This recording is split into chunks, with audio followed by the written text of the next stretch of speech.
So hello and welcome back guys. लौट आया हूँ मैं आपके सामने एक नई वीडियो के साथ। तो आज मैं क्रिस्टोफर नोलन की इंसेप्शन मूवी को एक्सप्लेन करने वाला हूँ। अगर आपने इस वीडियो का एक भी पार्ट मिस किया तो हो सकता है आपको मूवी की एक्सप्लेनेशन समझ ना आए। तो प्लीज वीडियो के साथ जुड़े रहें और चैनल को सब्सक्राइब और वीडियो को लाइक जरूर करें। अब इस मूवी की एक्सप्लेनेशन से पहले हम डिस्कस कर लेते हैं आखिर ये मूवी का कॉन्सेप्ट क्या है। अब इस मूवी के मुख्य किरदार की एक्टिंग लियोनार्डो ने की है, जिनका मूवी में नाम डोम कोब है। अब इस मूवी में हमें बताया गया है कि कोब ने एक ऐसी मशीन बनाई है जिसके माध्यम से वह किसी के भी सपनों में जा सकता है और उनके आइडियाज या जानकारी को चुरा भी सकता है। बल्कि इतना ही नहीं, उनके दिमाग में जानकारी इम्प्लीमेंट भी कर सकता है। उदाहरण के लिए, जैसे आपके पास कोई ऐसा आइडिया है जिससे आप बहुत अमीर हो सकते हो, पर मैं कोब की मशीन का इस्तेमाल करके आपके सबकॉन्शियस माइंड से उस आइडिया को ही चुरा लूं, तो क्या होगा। अब आते हैं जानकारी या आइडिया इम्प्लीमेंट करने पर। अब इस मूवी का टाइटल भी इसी पर आधारित है, इंसेप्शन, यानी इजाद करना। अब इसे आसान शब्दों में समझाऊं तो जैसे आपके सबकॉन्शियस माइंड में मैं ये डाल दूं कि आप एक सीरियल किलर हो, तो आप जब नींद से उठोगे तब आप खुद को एक सीरियल किलर समझोगे। अब इस मूवी में कोब ने एक बड़ी अच्छी लाइन कही है, एक आइडिया आपकी जिंदगी बना भी सकता है और आपको बर्बाद भी कर सकता है। खैर, अब इस मूवी द्वारा हम ये भी समझ सकते हैं मानव का दिमाग कितना जटिल है।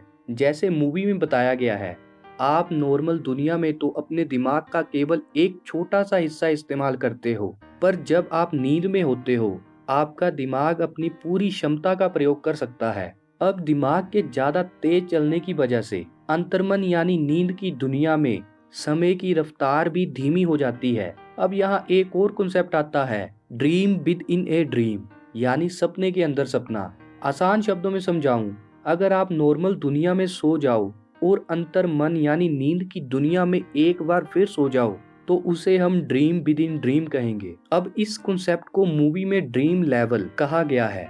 जैसे आप एक बार सोए तो फर्स्ट लेवल, और आप अंतर्मन में फिर से सो गए तो सेकंड लेवल। अब ड्रीम्स लेवल इंक्रीज होने की वजह से समय की रफ्तार भी कुछ इस प्रकार होगी। मानो आप नॉर्मल दुनिया में सोते हो 1 घंटा, तो अंतर्मन में आपको 1 हफ्ता मिलेगा। और इसी प्रकार फर्स्ट लेवल से सेकंड लेवल पर जाने पर 6 महीने, और दूसरे लेवल से अगर आप आगे गए तो 10 साल। अब इस मूवी में मैक्स 4 लेवल हैं। अगर आप इतने डीप स्लीप पर जाकर मर जाते हो तो असल दुनिया में आप कोमा में चले जाओगे। अब अगले पॉइंट पर आते हैं। अब सपोज करें आपके पास भी कोप जैसी मशीन है और आप रोज अंतर्मन यानी सपनों की दुनिया में जाते हो, तब आपको पता कैसे चलेगा जिस दुनिया में आप जागे हो वही असल दुनिया है। तो इसी चीज का पता लगाने के लिए यहाँ कोब और उसकी टीम एक खास तरह का टोटम यानी तिलस्म का इस्तेमाल करती है, ये पता करने के लिए कि आप असल दुनिया में हो या नहीं। अब जैसे कोब का टोटम यानी तिलस्म एक लट्टू है, अब ये इसे असल दुनिया में घुमाता है तो वह आम लट्टू की तरह रुक जाता है, पर जब वह इसे सपनों की दुनिया में घुमाएगा वह कभी नहीं रुकेगा, हमेशा घूमता रहेगा। अब आते हैं इस मूवी के आखिरी पॉइंट पर, आर्किटेक्चर। अब यहाँ आर्किटेक्चर का काम होता है सपना देखने वालों के लिए हर चीज का निर्माण करना, जैसे बिल्डिंग, कार इत्यादि। अब जैसे किसी आर्किटेक्चर ने एक जगह का निर्माण किया और विक्टिम को जिसकी जानकारी चुरानी है उसे भी सेम सपने से जोड़ दिया, तो ऐसा करने से विक्टिम का दिमाग जानकारी को भी उसी जगह भरेगा और तब कोब उस जानकारी को चुरा लेगा। पहले कोब भी एक आर्किटेक्चर हुआ करता था, पर उसने अपनी पत्नी की मृत्यु के बाद इस काम को छोड़ दिया होता है। अब उसकी पत्नी की मृत्यु कैसे हुई ये बात हमें मूवी में पता चलेगी। अब गाइस, मैं उम्मीद करता हूँ जो पॉइंट्स मैंने आपको समझाए वो आपको अच्छे से समझ आ गए होंगे। तो अब इस मूवी की एक्सप्लेनेशन शुरू करते हैं। मैं आपको सबसे पहले कोब की टीम के मेंबर्स के नाम बताता हूँ। अब कोब की टीम में है आर्थर, जो मिशन को एग्जीक्यूट करता है, एरिएडने, जो एक आर्किटेक्ट है, एम्स, जो भेष बदलने में माहिर है, यूसुफ, जो केमिस्ट है, जो इनके लिए दवाइयां बनाता है गहरी नींद में सोने के लिए। अब इस मूवी की स्टार्टिंग में कोब एक समुद्र के किनारे पर पड़ा होता है जहां पर कुछ हथियारबंद आदमी उसे एक जापानीज ओल्ड मैन के पास लेकर जाते हैं, जहां पर जापानीज ओल्ड मैन कोब को कहता है, क्या तुम यहाँ पर मुझे मारने आए हो? और तभी मूवी फ्लैशबैक में चलती है, जहां पर कोब और उसका दोस्त आर्थर मिस्टर साइटो नाम के बिजनेसमैन के सपने में होते हैं। अब यहाँ इन्हें किसी कंपनी ने हायर किया होता है मिस्टर साइटो के दिमाग से जानकारी निकालने के लिए, पर मिस्टर साइटो को अंतर्मन चोरों के बारे में पहले से ही पता होता है, इसलिए उनकी नींद खुल जाती है और उनकी नींद एक चलती हुई ट्रेन में खुलती है, जहां पर कोब और उसके दोस्त जल्दी से निकल जाते हैं।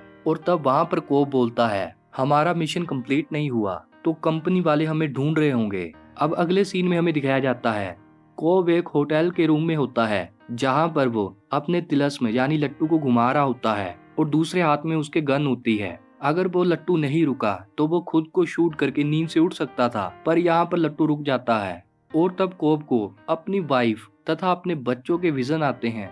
और तभी आर्थर वहां पर आता है। वह कोब को कहता है, जाने का वक्त हो गया है। असल में कोब और उसका दोस्त आर्थर ये शहर छोड़कर भाग रहे होते हैं। वो जैसे ही निकलने के लिए हेलीकॉप्टर में बैठते हैं, पर मिस्टर साइटो पहले से ही वहां पर होता है। पर मिस्टर साइटो यहाँ पर कोब को मारने नहीं बल्कि उसके साथ सौदा करने आया है। अब मिस्टर साइटो यहाँ पर बोलता है, तुम मेरा एक काम कर दो तो मैं तुम्हारे ऊपर तुम्हारी पत्नी के झूठे मर्डर चार्जेस को हटा दूंगा और तुम वापिस से घर जा सकते हो और अपने बच्चों से मिल सकते हो। और तब कोब कहता है, क्या ऐसा होना पॉसिबल है? तब मिस्टर साइटो कहते हैं, हाँ, मुझे बस एक फोन करने की जरूरत है। अब गाइस, मैं आपकी कंफ्यूजन दूर करने के लिए कोब की पत्नी मैल की मृत्यु कैसे हुई और कोब पर अपनी पत्नी को मारने का आरोप क्यों है ये बताता हूँ। असल में गाइस, कोब और उसकी पत्नी मैल अक्सर अंतर्मन यानी सपनों की दुनिया में जाया करते थे। अब ऐसे ही एक बार जब वो अंतर्मन दुनिया के 4th लेवल पर थे, वहां पर उन्होंने एक अलग दुनिया बनाई, एक पूरा शहर। अब ऐसे ही देखते देखते उन्हें वहां 50 साल हो जाते हैं और ये इस दुनिया में बूढ़े हो जाते हैं। पर अब कोब अपनी पुरानी जिंदगी यानी असल दुनिया में लौटना चाहता था, पर उसकी पत्नी मैल ऐसा नहीं चाहती और अपने टोटम यानी तिलस्म को छुपा देती है। पर कोब उसके मन में एक आइडिया इंसेप्शन यानी इजाद करता है। अब आइडिया ये होता है कि जिस दुनिया में हम रह रहे हैं वह दुनिया असली नहीं है और असल दुनिया में उठने के लिए उन्हें यहाँ पर मरना होगा। अब कोब की पत्नी इस आइडिया को अपना लेती है और ये दोनों एक ट्रेन की पटरी पर लेटकर अपनी जान दे देते हैं और अपनी दुनिया में एक बार फिर से जवान होकर उठते हैं। पर अब यहाँ कोब की पत्नी अभी भी कंफ्यूज रहती है। उसे ऐसा लगता है अभी भी वह एक अंतर्मन यानी सपनों की दुनिया में है। अब इस बात को वह चेक भी नहीं कर पाती क्योंकि उसने अपना टोटम यानी तिलस्म को पहले ही छिपा दिया होता है और वह कोब को बार बार कहती है कि ये असली दुनिया नहीं है, अंतर्मन से बाहर निकलने के लिए हमें मरना पड़ेगा। और ऐसे ही मैल एक प्लान बनाती है। अब वह अपने वकील से बात करके अपने बच्चों की रिस्पॉन्सिबिलिटी अपनी माँ को सौंप देती है और ये भी कहती है कोब मुझे मारना चाहता है। अब ये उसने ये सोचकर किया होता है ताकि कोब के पास जीने का कोई रीजन ना रहे और वह मरने में उसका साथ दे। पर कोब ऐसा नहीं करता, जिसकी वजह से पुलिस उसे अपनी पत्नी का कातिल समझती है और उसे ढूंढ रही होती है, जिसकी वजह से कोब अपना शहर और अपने बच्चों को छोड़कर दूसरे देश में चला जाता है। खैर, अब दोबारा एक्सप्लेनेशन पर आते हैं। तब कोब पूछता है, आखिर तुम्हें हमसे करवाना क्या है? तब मिस्टर साइटो बोलता है, मैं तुमसे इजाद करवाना चाहता हूँ यानी इंसेप्शन। पर फिर कोब कहता है, तुम मुझसे इजाद क्यों करवाना चाहते हो?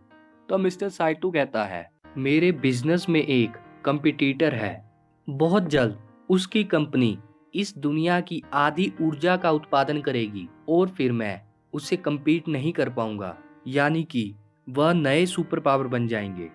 अब मिस्टर साइटो का कंपटीटर बीमार ओल्ड मैन है जिसका नाम है मॉरिस फिशर। अब मॉरिस फिशर अपनी जिंदगी के आखिरी चरण पर होते हैं। मॉरिस फिशर अपनी सारी प्रॉपर्टी और अपना बिजनेस अपने बेटे जिसका नाम है रॉबर्ट फिशर उसे सौंपने वाले होते हैं। पर यहाँ मिस्टर साइटो ये चाहते हैं कि रॉबर्ट फिशर के दिमाग में ये आइडिया डाल दो वह अपने पिता का बिजनेस ना संभाले। और तब कोब कहता है, आइडिया डालने के लिए हमें उसके अंतर्मन की गहराइयों तक जाना होगा यानी 3rd लेवल तक। और तब आर्थर पूछता है पर हम इतनी गहराई से वापिस कैसे आएंगे। और अब एम्स बोलता है एक झटका, पर झटका इतना पावरफुल होना चाहिए जिससे हम 3 लेवल क्रॉस करके उठ जाएं। और तब आर्थर कहता है हम जिस क्रम से सोएंगे उठना भी उसी क्रम से होगा और हर लेवल पर किसी को रुकना पड़ेगा। और तब यूसुफ वार्निंग देता है इतनी गहराई में जाने के लिए बहुत ही पावरफुल दवाइयों का प्रयोग होगा। अगर तुम लोग वहाँ पर मर जाते हो तो कोमा में चले जाओगे। और इसके बाद कोब एम्स को बोलता है सबसे बड़ी प्रॉब्लम ये है रॉबर्ट अकेला कहाँ मिलेगा। और तभी मिस्टर साइटो वहाँ आ जाता है और कहता है वह सिडनी से लॉस एंजलिस जाने वाला है। ये दुनिया की सबसे लंबी फ्लाइट है, हम प्लेन में अपना काम कर सकते हैं और मैं भी इस बार तुम लोगों के साथ चलूंगा। अब ये मिशन की तैयारी करते हैं और जाने के लिए तैयार हो जाते हैं। अब अगला सीन हमें प्लेन का दिखाया जाता है जहां सबसे पहले कोब रॉबर्ट फिशर को बेहोश करता है और उसे अंतर्मन यानी फर्स्ट लेवल पर लेकर जाता है। फर्स्ट लेवल में ये सभी लोग मिलकर रॉबर्ट फिशर को किडनैप कर लेते हैं। वहाँ पर रॉबर्ट इन्हें कहता है अगर तुम लोगों को पैसा चाहिए तो तुम्हें मिल जाएगा, पर मुझे जाने दो। और तब कोब कहता है हमारे आदमी तुम्हारे ऑफिस में खड़े हैं और तुम्हारे ऑफिस में एक तिजोरी है जिसका हमें पासवर्ड चाहिए। रॉबर्ट कहता है पर हमारे ऑफिस में कोई तिजोरी नहीं है और मुझे कोई पासवर्ड नहीं पता। और तभी कोब और उसकी टीम पर हमला होता है। अब आप हमलावरों को एक तरह के रोबोट के अंतर्मन गार्ड्स कह सकते हैं। और इस हमले के दौरान मिस्टर साइटो को गोली भी लग जाती है पर वह मरता नहीं है और घायल हो जाता है। और तब कोब रॉबर्ट से कहता है चलो जल्दी से अपने दिमाग में आने वाले 6 रैंडम नंबर हमें बताओ। और तब रॉबर्ट कहता है 5 2 8 4 9 1। और अगला सीन हमें एक वैन का दिखाया जाता है। अब वैन में यूसुफ के अलावा सभी सेकंड लेवल पर जाते हैं। अब सेकंड लेवल में रॉबर्ट फिशर से कोब मिलता है और कहता है आपको ये सुनकर हैरानी होगी कि आपको किडनैप करने वाले और कोई नहीं आपके पीटर अंकल हैं और आपके ऑफिस में सच में एक तिजोरी है। मैं सुनने में आया है कि उसमें आपके पिता की दूसरी वसीयत है और दूसरी वसीयत के मुताबिक आपकी कंपनी टूट जाएगी और इसका सबसे ज्यादा फायदा आपके पीटर अंकल को होने वाला है। और तभी एम्स रॉबर्ट के पीटर अंकल का भेष बदल कर आता है और पूछने पर वह इस बात को एक्सेप्ट कर लेता है क्योंकि वो पीटर के भेष में एम्स रहता है। और तब पीटर को यानी एम्स को बेहोश कर देता है और रॉबर्ट से कहता है इसका राज जानने के लिए हमें इसके अंतर्मन में जाना होगा। अब यहाँ मिस्टर साइटो की हालत बहुत ज्यादा खराब हो जाती है और फिर उन्हें मिस्टर साइटो को भी 3rd लेवल में लेकर जाना पड़ता है। अब यहाँ आर्थर यहीं 2nd लेवल में रुक जाता है इन्हें 3rd लेवल से उठाने के लिए। अब वहाँ 1st लेवल पर यूसुफ का सीन दिखाया जाता है जो वैन को ड्राइव कर रहा होता है और उसका पीछा रोबोट के अंतर्मन गार्ड्स कर रहे होते हैं। यूसुफ तब वैन को एक ब्रिज के नीचे गिरा देता है।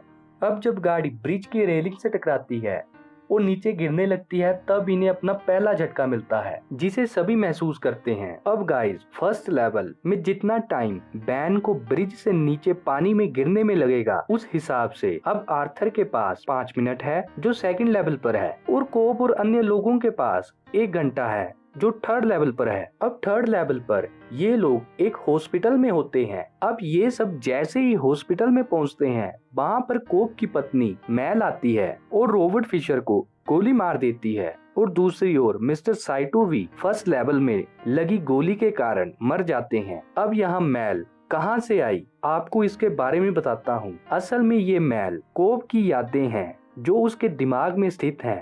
खैर अब यहाँ दिखाया जाता है वैन अभी भी ब्रिज से नीचे गिर रही होती है जिसका इफेक्ट 2nd लेवल यानी आर्थर पर पड़ता है जहाँ पर सभी लोग हवा में उड़ने लगते हैं तथा वहाँ आर्थर बॉम्ब लगा रहा होता है इन लोगों को जगाने के लिए। और उधर 3rd लेवल में एरिएडने कोब को कहती है मिस्टर साइटो और रॉबर्ट को वापस लाना होगा वरना ये हमेशा कोमा में चले जाएंगे। तब एरिएडने और कोब 4th लेवल यानी आखिरी लेवल में जाती हैं। कोमा में गए हुए लोग भी इसी लेवल पर आकर फंसते हैं। अब यहाँ 4th लेवल पर कोब और उसकी पत्नी द्वारा बनाई गई दुनिया को दिखाया जाता है। यहाँ एरिएडने कोब को बोलती है तुम्हें अपनी पत्नी को रोकना पड़ेगा।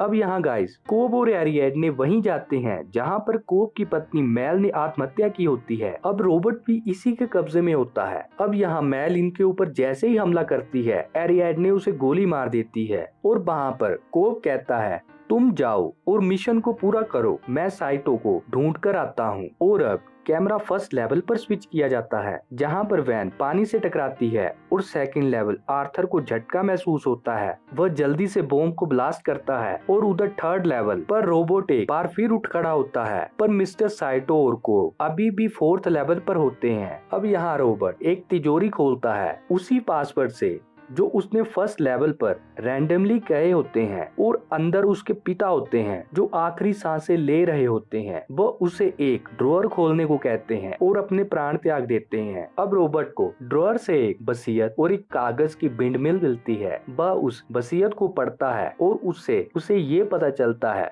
कि मेरे डैड चाहते हैं मैं खुद के दम पर कुछ काम करूं और मैं ऐसा ही करूंगा। और अगला सीन हमें कोव का दिखाया जाता है। आपको याद होगा स्टार्टिंग में कोव एक जैपनीज ओल्ड मैन से मिला था। अब वह जैपनीज ओल्ड मैन और कोई नहीं मिस्टर साइटो ही है। अब यहाँ कोव कहता है जागने का वक्त हो गया है। मिस्टर साइटो ने यहाँ पर 50 साल बिता दिए हैं। फिर वह अपने पास पड़ी गन को उठाते हैं और तभी कोव और साइटो की आंख प्लेन में खुलती है, मतलब ये वापिस आ चुके हैं और मिशन पूरा हुआ। तब मिस्टर साइटो वादे के मुताबिक कोव के सारे चार्जेस को हटवा देता है और अंत में हमें दिखाया जाता है कोव अब घर आया है, उसके सामने अपने बच्चे हैं और वह अपने तिलस्म यानी लट्टू को घुमाता है और अपने बच्चों से मिलने चला जाता है। पर हैप्पी एंडिंग से पहले हमें दिखाया जाता है कोव का टोटम यानी लट्टू जो घूम रहा था, और जैसे ही लुढ़कने वाला होता है यह मूवी यहीं खत्म हो जाती है। अब गाइस मेरी तरह आप भी यही सोच रहे होंगे